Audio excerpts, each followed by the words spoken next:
마가복음 4장 35절부터 41절입니다. 마가복음 4장 35절부터 41절입니다.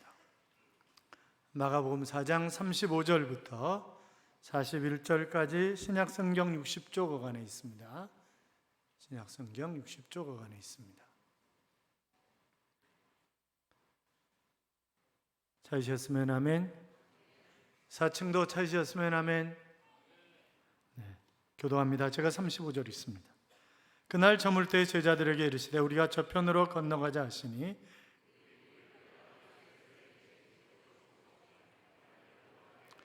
큰 풍랑이 일어나며 물결이 배에 부딪혀 들어와 배에 가득하게 되었더라.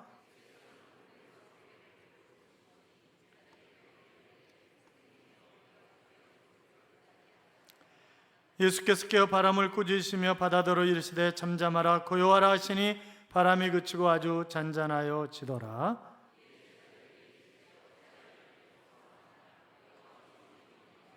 맞지요? 그들이 심히 두려워하여 서로 말하되 그가 누구에게 바람고 바다도 순종하는가 하였더라. 아멘.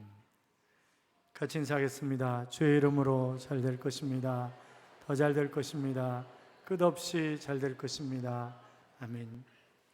오늘 이제 오후에 임직식 하는데 이게 무슨 대나무에서 나오는 몰로 짠 수건이래요. 그런데 이거 안 찍고 전부 글자로 새겼어요. 옷이라고 말씀드리는 거예요, 오후에. 근데 이제 또 이런 분들도 있어요. 교구장 순장 가운데 자기 순원인데 안 왔는데 몰래 또 이걸 챙기는 사람이 있어요. 그래서 수요일 날 누누이 광고를 했어요. 만약에 몰래 챙기면 틀림없이 문둥병 걸린다. 이거 절대 챙기면 안 된다고. 그렇게 그 사람 버리게 만들어 놓는 거거든요. 그래서 절대 챙기면 안 돼. 청년부터 다 드리도록 그렇게 하겠습니다. 지난주일날 결석하신 분 손 들어보세요. 지난주일에 결석하신 분. 지난주일에 결석. 주변을 잘 쳐다보세요. 지난주일날 신천지 전체 집합이었어요. 그러니까 지난주일날 결석하신 분들이 잘못하면 오해받을 수 있어요. 옆에 사람한테 물어보세요. 그대 신천지 아니요? 물어보세요 한번. 그러니까 결석을 하다도 잘해야 돼요. 날짜 잘 잡아서 해야지. 잘못하면 오해받을 수 있어요. 할렐루야. 오늘은 임직식이 있는 아주 중요한 날입니다. 임직자들은 고린도전서 4장 1절 2절에 있는 말씀처럼 바로 일꾼이요 맡은 자다 그랬어요. 일꾼이라고 하는 단어는 본래 노예선에서 제일 밑에 하층에서 노를 젓는 사람을 일꾼이라고 한 것입니다. 그것을 혹은 집사라고 번역을 해놨습니다만, 그러니까 교회 중직자가 과연 어떤 역할을 해야 하는 것인가를 잘 설명하고 있는 단어가 일꾼이다라고 하는 거죠. 또 맡은 자라고 하는 말은 식탁에서 봉사하는 사람입니다. 서빙하는 사람이에요. 자, 그러니까 내가 교회 중직이라고 하는 것, 여러분 생각해 보세요. 배 밑에서 노젓는 사람이 무슨 할 말이 있어요? 그냥 시키는 대로 하는 거예요. 식탁에서 서빙하는 사람은요, 아주 기분 좋게 식사하는 분이 식사를 할 수 있도록 돕는 역할을 하는 거예요. 그게 교회 중직자예요. 그러니까 섬김받는 자리가 아니에요. 섬기는 자리예요. 그러니까 내가 내 목소리 내고 싶고 이러면 중직자 하면 안 돼. 그건 중직자 하면 안 되는 거예요. 그냥 죽은 듯이 순종하고. 그럼 목사는 뭐 하는 거냐? 선장이신 주님의 명을 받아서 앞으로, 뒤로, 옆으로, 좌로 이거 하는 게 목사예요. 그러니까 자기 역할을 잘 알아야 되는 거예요. 그런데 또 이런 사람들이 있어요. 어떤 사람들 보면 자기가 뭘 하고 싶어. 그런데 일이 잘 안 돼. 그러면 뭐라고 얘기하는 줄 알아요? 장로님이 총대 매셔야 돼요. 무슨 장로님이 전쟁에 싸우러 나가는 사람이에요? 총대를 매래, 대표로 해서. 그럼 누구하고 싸우라는 거예요 도대체? 그러니까 이상한 사람들이 많아요. 저희는 지금까지 정말 아름답게 섬기는 사람들이 임직을 받아왔고, 오늘도 임직받는 분들은 그렇게 아름답게 섬기는 그런 귀한 분들이라 너무나 감사하고 진심으로 축하를 드리는 것입니다. 사도행전 6장에도 보면 집사들을 세우죠. 그 7 집사를 세우는데 그 7 집사가 오늘로 얘기하면 장로, 권사, 안수 집사, 그런 사람이라고 얘기할 수 있는데, 그것은 바로 사도들이 기도하는 것과 말씀 전하는 것에 전무할 수 있도록 지금 헬라파 유대인 과부 문제가, 구제하는 문제 발생을 했잖아요. 그러니까 당신들이 방패막이가 돼서 그 문제를 해결하라는 거예요. 그래서 사역자가 사역을 마음 놓고 할 수 있도록 해주는 것이 중직이라는 거죠. 그러니까 잘 생각을 하셔야 됩니다. 그리고 잘 베풀어야 되는 거죠. 열심히 베풀고, 그러니까 밥 먹을 때도 얼른 밥값 먼저 내고 먼저 앞장서서 하는 거예요. 그거 하기 싫으면 하지 말아야 돼요. 괜히 손가락질만 당해. 장로가 왜 저러냐, 권사가 왜 저러냐, 집사가 왜 저러냐 막 이러고 막 그런다고요. 그러니까 정말 아름답게 헌신하고 내가 노예처럼, 내가 식탁에 서빙하는 사람처럼 애쓰는 그런 삶을, 섬기는 삶을 살아가시기를 주님의 이름으로 축원합니다. 토마스 에디슨이 죽은 후에 그의 탄생 100주년을 기념해서 모임이 있었습니다.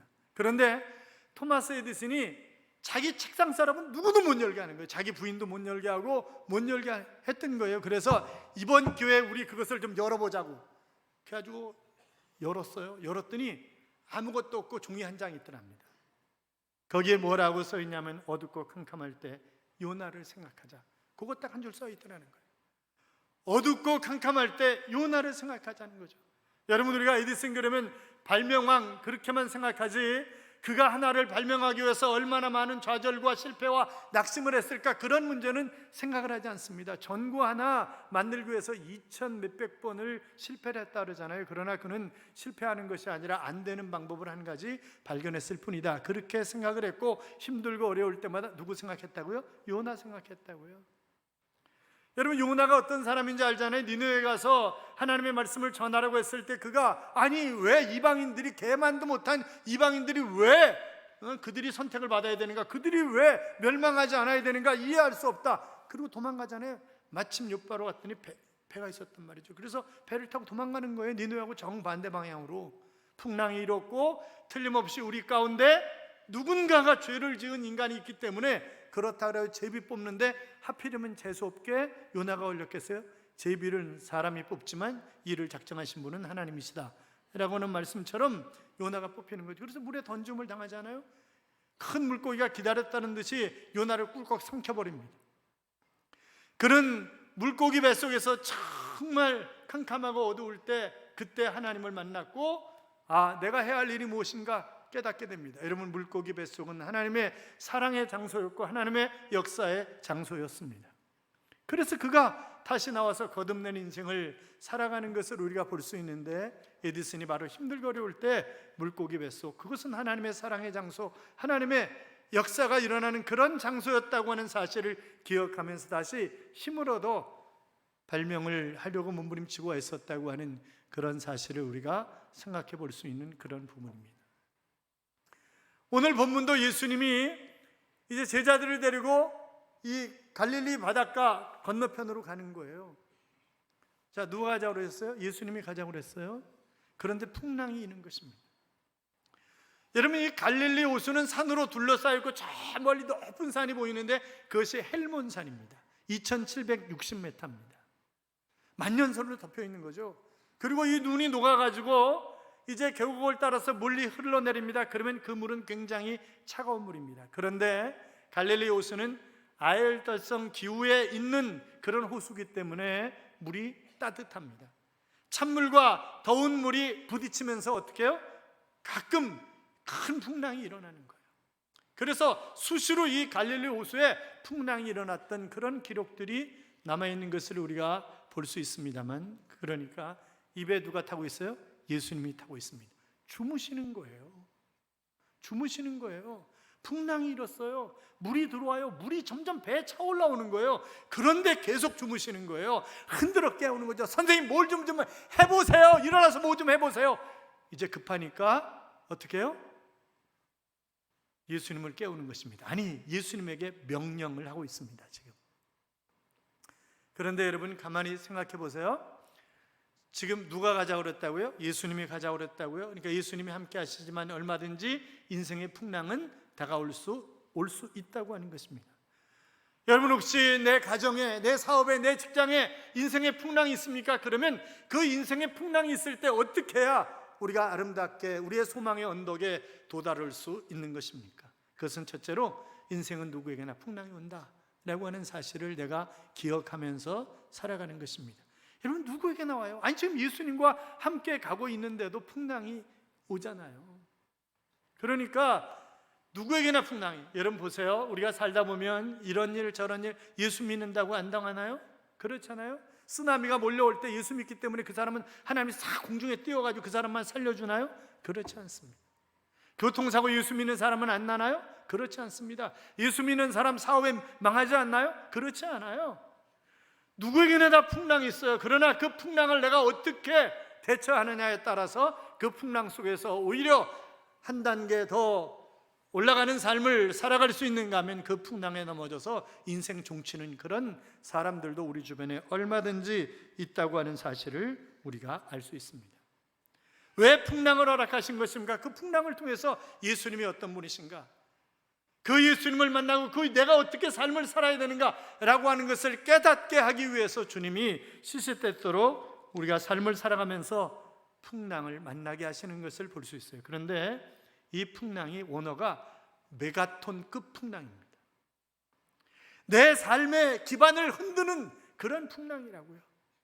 어쩌면 내가 망할 수도 있는, 어쩌면 내 인생이 종칠 수도 있는 그런 풍랑이라고요. 그런 풍랑이 예수님과 함께 가고 있는데 바로 오고 있는 것입니다. 사랑하는 여러분, 우리가 젊은 세대의 약점 중에 하나가 바로 거센 풍랑이 닥쳐왔을 때 그것을 이겨낼 수 있는 용기가 굉장히 부족하다, 야성이 없다 하는 그런 이야기를 하는 것도 우리가 볼 수 있습니다만, 그런데 이 풍랑이 예고합니까? 예고 없습니다. 어느덧 갑자기 풍랑이 닥쳐왔다가 크나큰 상처를 남기고 그냥 말없이 떠나가는 것이 바로 풍랑인데, 이 갈릴리 풍랑이 그랬단 말이죠. 사랑하는 여러분, 우리가 예수를 믿는다고 하는 것 때문에 풍랑이 면제되는 것 아닙니다. 그래서 예수님이 이렇게 말씀하셨죠. 너희가 환난을 당하나, 너희가 환난이 면제된다 이렇게 말씀하지 않으셨어요. 너희가 환난을 당하나 그러나 담대하라, 내가 세상을 이겼느니라, 너희도 넉넉히 이기느니라, 그렇게 말씀하셨습니다. 믿으십니까? 그렇습니다. 그래서 풍랑이 올 때 야고보서 1장 2절에 보시면, 내 형제들아 너희가 여러 가지 시험을 당하거든 온전히 기쁘게 여기라. 자, 시험이 당하면, 이 시험이라고 하는 단어가 원어가 여러 가지 색깔이에요. 그러니까 형형색색 내가 알 수 없는 그런 시험들이, 그런 풍랑이 내게 닥쳐올 수 있지만 그때 어떻게 하라고요? 온전히 기쁘게 여기라는 거예요. 이는 너희 믿음의 시련이 인내를 만들어낸 줄 너희가 알미라, 그렇게 말씀하셨고, 너희가 만약 불시험을 당하거든 이상히 여기지 말라. 그러니까 내가 상상하지 못했던 그런 시험이 내게 왔다 할지라도 그것 이상하게 여기지 말라고 하는 것입니다. 풍랑을 허락하신 하나님의 뜻이 있기 때문에 풍랑은 언제든지 내게 올 수 있다. 그래서 항상 준비된 그런 삶이 우리에게 필요하다라고 하는 것입니다. 두 번째로, 이 풍랑이 왔을 때 내가 100% 주님을 신뢰하는 그런 믿음이 있어야 돼요. 여러분 40절 좀 보세요. 40절 같이 읽어요. 이에 제자들에게 이르시되 어찌하여 이렇게 무서워하느냐, 너희가 어찌 믿음이 없느냐 하시니. 여러분 가만히 생각해 보세요. 제자들이 믿음이 있는 사람들입니까? 믿음이 없는 사람들입니까? 믿음이 있어요? 없어요? 확률은 어차피 반이에요. 믿음이 있어요? 없어요? 자, 이 사람들 보세요. 누구예요? 자기의 삶의 기반을 다 내던지고 예수님을 따른 사람들이에요. 그러면 적어도 배도 버려두고 부모도 버려두고 그리고 예수님을 쫓은 사람들인데, 이 사람들에게 믿음이 없다 그렇게 얘기할 수 없을 거예요. 그런데 여러분 보세요. 우리 가운데도 보면 장로고 집사고 목사고 권사고, 그런데 어느 날 보면 저 사람 예수 믿는 사람 맞나? 저 사람 목사 맞나? 저 사람 장로 맞나? 저 사람 권사 맞아? 저 사람 기도 많이 하는 사람 맞아? 이렇게 생각될 때가 있다고요. 어떤 시련이 올 때 그 시련 앞에서 내가 어떻게 해야 될지를 모르는 거예요. 그래가지고 뭐 좋은 방법이 없을까? 누가 이 문제를 도와줄 수 있을까? 하나님 앞에 매달려서 하나님 바라보는 게 아니라, 주님의 세미한 음성에 귀를 기울이는 것이 아니라 세상적인 방법으로 해결하려고 하는 믿음 없는 사람의 모습을 보일 때도 우리가 있지 않냐 이 말이죠. 지금 제자들이 그런 거예요. 풍랑이 닥치니까 정말 믿음이 없는 사람처럼. 그래서 예수님이 너에게 믿음이 있느냐 이렇게 책망하시는 그런 모습을 우리가 볼 수 있다는 말이죠. 사랑하는 여러분, 믿음 있는 자가 되시기를 주님의 이름으로 축원합니다. 그러니까 환경 바라보지 마세요. 지금 현재 문제 바라보지 마세요. 주님 바라보면 돼요. 그분이 이 풍랑을 통해서 나에게 레슨하시는 그 레슨이, 그 교훈이 과연 무엇인가 라고 하는 것을 내가 깨달으면 되는 것입니다. 뿐만이 아니라 주님을 더 깊이 알아야 되는 것입니다. 39절 보세요. 39절 같이 읽어요. 예수께서 깨어 바람을 꾸짖으시며 바다더러 이르시되 잠잠하라 고요하라 하시니 바람이 그치고 아주 잔잔하여 지더라. 아멘. 여기 꾸짖는다고 하는 단어는 예수님께서 더러운 귀신아 떠나가라 라고 명령할 때, 그때 꾸짖었을 때 썼던 단어가 바로 이 꾸짖는다고 하는 단어예요. 그래서 어떤 성경학자는 바로 이 헬몬산에서 내려오는 찬물과 갈릴리의 더운 물이 부딪혀서 생긴 그런 풍랑이 아니라 뒤에서 이 마귀가 작업을 한 풍랑이다, 이렇게 해석을 하는 사람들도 있습니다. 여러분, 그러니까 내 인생의 풍랑이 전부 마귀가 나에게 주는 것은 아니지만 마귀가 나에게 나를 넘어뜨리려고 주는 그런 풍랑도 얼마든지 있다고 하는 얘기죠. 자, 예수님이 파도여 잠잠하라 바람아 잔잔하라 외쳤습니다. 그랬더니 바람이 잔잔해지고 물이 고요해지는 거예요. 그랬더니 제자들이 뭐라고 그래요? 41절 보세요. 41절 같이 읽어요. 그들이 심히 두려워하여 서로 말하되 그가 누구이기에 바람과 바다도 순종하는가 하였더라. 아멘. 예수님이 누구야? 저분이 누구야? 저분이 어떻게 바다야 이 바람아 잔잔하라 그러는데 바람이 말을 듣는가? 혹시 저분이 바람 만드신 분 아니야? 저분이 파도를 만드신 분 아니야? 저분 그러면 하나님 아니야? 예수님은 하나님이시다라고 하는 것을 제자들이 비로소 깨닫게 되었다고 하는 것입니다. 그러니까 풍랑이라고 하는 것은 무조건 나쁜 것이 아니라 주님이 어떤 분이신가, 하나님이 어떤 분이신가 라고 하는 것을 내가 깊이 알고 그 주님께 더 가까이 가며 주님을 의지하며 광야 같은 세상 가운데서 풍랑을 멋지게 이겨나갈 수 있는 힘과 능력을 기르는 것이 바로 풍랑이라고 하는 사실입니다. 그러니까 믿음의 반석에 설 수 있도록 하나님이 나를 풍랑 가운데 두시는 거예요. 그러므로 풍랑이 올 때 아까 야고보서 1장 2절에 뭐라고요? 온전히 기쁘게 여기라고요. 감사하라고요. 왜? 나를 세우시기 위해서 하나님이 나에게 주시는 풍랑이기 때문에 내가 감사해야 된다고요. 코리텐붐이라고 하는 여사는 나치 수용소 생활하면서 많은 간증책을 썼습니다. 그녀가 라빈슨부르크 수용소에 있을 때 유대인 랍비가 있었는데 랍비는 수용소에 들어오는 유대인들을 위로합니다. 여러분 포기하지 마십시오. 하나님이 곧 오셔서 우리를 도우실 것입니다. 걱정하지 마십시오 라고 이야기를 하는 것입니다.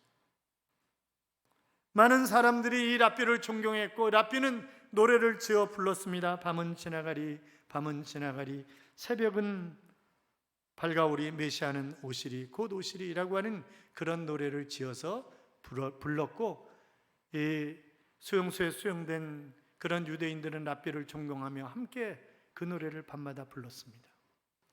그런데 하루 이틀 한 달 두 달 1년 2년 지나가면서 랍비 양반 하나님이 살아계시다면 우리를 어떻게 이렇게 둘 수가 있어? 오늘도 가스실에 몇 명씩 끌려가서 그들이 다시 돌아오지 않지 않았소? 하나님이 정말 살아계신단 말이요 이러면서 랍비를 저주하고 책망을 합니다. 그래도 끔찍하지 않고 이 랍비는 밤마다 노래를 부릅니다. 밤은 지나가리 밤은 지나가리 새벽은 밝아오리 새벽은 밝아오리 곧 주님이 오시리 이런 노래를 지어 부르는 거예요. 그러다가 뜻하지 않게 그들은 생각하지도 못했던 제2차 세계대전에서 연합군이 승리하면서 그들은 자유를 얻게 됩니다. 그들이 그 포로 수용소에서 나오면서 부른 노래가 바로 밤은 지나가리 밤은 지나가리 새벽은 밝아오리 새벽은 밝아오리 라고 하는 그런 노래였다는 거잖아요. 하나님이 우리에게 찾아오셨습니다 라고 하는 그런 고백을 하면서 말입니다. 사랑하는 여러분, 어쩌면 예수님의 제자들은 지금까지 야 예수님은 정말 훌륭한 인간이다 정말 멋져 닮고 싶어 그렇게 생각했지 이분이 하나님이셔 이분이 메시아야 그렇게 생각은 못했을런지 몰라요. 그런데 이번 사건을 통해서 이분이 하나님이시구나 이분이 하나님이시구나 이분이 메시아구나 라고 하는 것을 뼈저리게 그들이 경험하면서 그들의 인생이 터나는 것입니다. 완전히 바뀌는 거예요. 하나님 중심의 삶으로 바뀌어가는 것입니다. 사랑하는 성도 여러분, 혹시나 여러분 가운데 정말 두렵고 힘든 그런 삶을 살아가고 계십니까?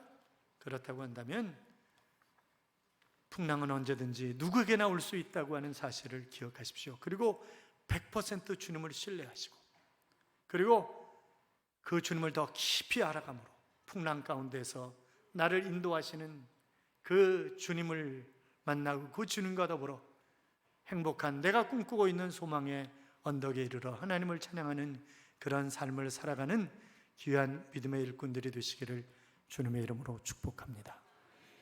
이런 찬양이 있죠. 캄캄한 밤 사나운 바람 불 때, 만경창파 망망한 바다에 외로운 배 한 척이 떠나가니 아 위태하구나 위태하구나. 비바람이 무섭게 몰아치고 그 성난 물 큰 파도일 때 저 뱃사공 어쩔 줄 몰라 하니 아 가련하구나 가련하구나. 절망 중에 그 사공 떨면서도 한 줄기의 밝은 빛 보고서 배 안에도 하나님 계심 믿고 오 기도 올린다 기도 올린다. 모진 바람 또 험한 큰 물결 제 아무리 속내어 덮쳐도 건능의 손 그노를 저으시니 오 잔잔한 바다라고 하는 그런 찬양입니다. 사랑하는 여러분, 내 인생의 칠흑같이 캄캄한 밤, 내 인생에 정말 엄청난 광풍이 몰려온다 할지라도 그 안에 하나님이 계심을 믿으시기 바랍니다. 주님이 계시면 행복한 거잖아요. 주님이 계시면 문제가 안 되는 거잖아요. 그 주님과 더불어 멋지게 승리하는 삶을 살아가시는 하나님의 자녀들이 되시기를 주님의 이름으로 축원합니다. 축원합니다.